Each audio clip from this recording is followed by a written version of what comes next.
Hi everyone, and welcome back to another episode of the Coaching Corner. I am Rob Adams at the Actors Workshop, and today we're continuing on talking with David Farkas. Dave, when we left off, we were talking about your acting career and your music career. So let's talk about a little bit of what you've done from the terms of being an actor.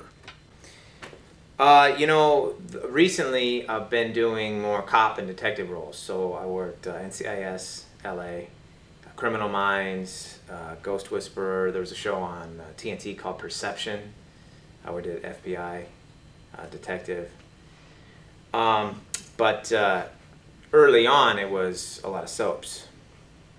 So that's where you got your start. Yeah, I had my first speaking part, was one line on The Bold and the Beautiful. I'll never forget it, I was worker number one. The line was, "You got it, boss." Did we all not in the day start on soap operas? I know last time you talked about us getting our SAG card from being in soap operas, but I think my first one was Young and the Restless. Yeah, that just seemed to be the place where you could get work and where they would see you when you didn't have very many credits. And in fact, one of my big I don't know if you're going to call it breakout, but one of my biggest roles was a recurring role I got on Passions, where I did 2 episodes as a part, and that's where I got my first real tape on myself. It's unfortunate for actors today because they don't get the opportunities like that. I mean, there's so few soap operas left, and with the merger and so on, it just, we were kind of lucky to be in that era. I hate it because it was so good for me to get on the set and have a line or 2 on a soap, and when you didn't need a SAG card, and then buy your way into AFTRA. That was awesome. Because I hated doing extra work on feature films, trying to find those vouchers. This was an actor's way of getting in to the business. Have you learned anything from working with different actors? I know you were in Flight Plan with Jodie Foster and that kind of stuff. Watching someone with that kind of experience work, do you try to? I mean, one of the things that RJ used to always speak about when I was in class and so on was when you're on the set, be watching the filming. Watch how things are going so you can learn. So much. I try to learn from every stage. So even from the table read, most of the time when you are on a show, even if you have a couple lines, there's a table read in the beginning where everyone gets around and reads the whole script. I learn a lot even just from that. I watch the experienced actors. And then on the set, even more so, I try to isolate. Every show's got 2 to 3 veteran actors in it, at least, usually.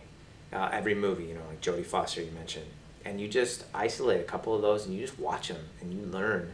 And you watch the simplicity and you watch the effortlessness which they do their work. See, we get people like me, a couple lines, you know what I mean?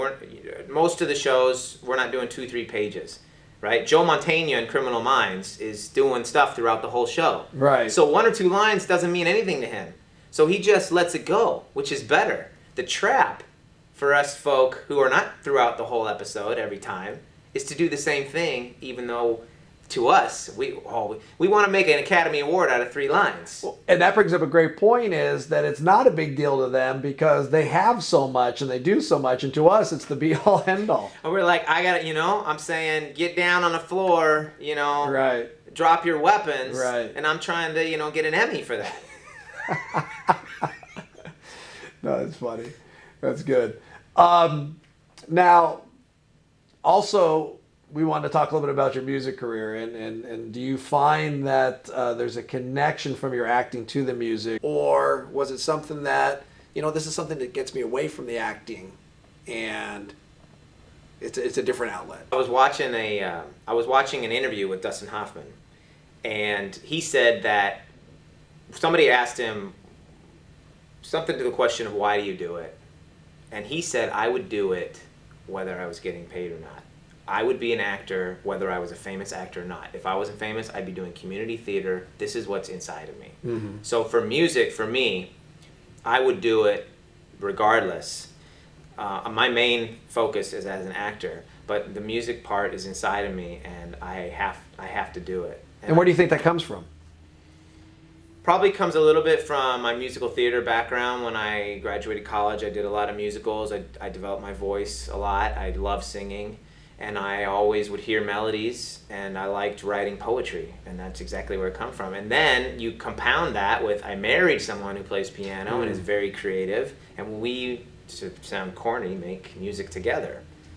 You know, my wife Brittany. Yeah, so I know who she is. You know who she is? Yeah. Yeah, she's lovely, lovely lady.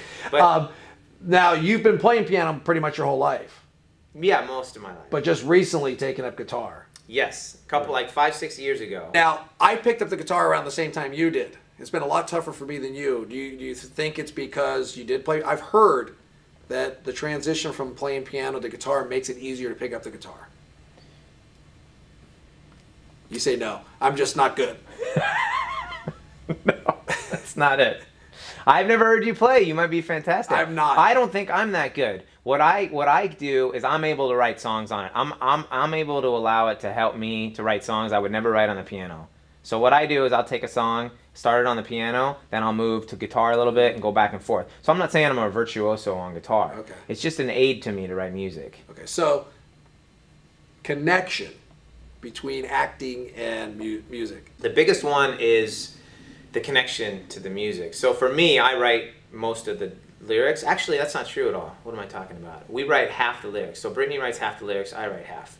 So for me, when I'm singing the lyrics I'm writing, it's like a screenplay that I wrote and I'm the actor in it. I'm Rocky. Gotcha. When she's written it, now I've got to make a connection to that. And now it's like every actor who ever lived has got to make a connection to the dialogue. Well, that's become your own. Yeah. Yeah. Yeah, you have to. It has to become part. It's, you know, your dad used to say, it must have its living roots, you know, inside of you. Dialogue must have its living roots inside of you. And I love that analogy. You know, very organic. And so that's identical whether you're a singer or whether you're an actor. If you're doing a cover song or whether you're doing your own music. Like, I always see it as you want to play the instrument, you don't want to think about playing the instrument, or like we talk about in acting, playing off of each other and not thinking it's reactionary, that you have to be so good. I watch these musicians and they play the instrument, it looks like they're not even playing it. I'm sitting there thinking so hard about pushing a chord down or a string down that it's like the biggest thing in the world, but yet they make it look like they're not even doing it at all. It's just so simple. And we talk about that so much in acting, about simplicity and the moment, and you know, it should look effortless. And when you watch great actors, it's effortless. When you watch great musicians, it's effortless. When you watch great athletes, it's effortless. I mean, it's always the point we're trying to get back to. So, I mean, all those things you say are great points. We're going to stop you there, and we're going to finish strong with next episode, where we're going to get into Dave now coaching acting here at the Actors Workshop, and I'm pretty excited to get into that. So until next time, for Dave Farkas, I am Rob Adams, and we'll see you then.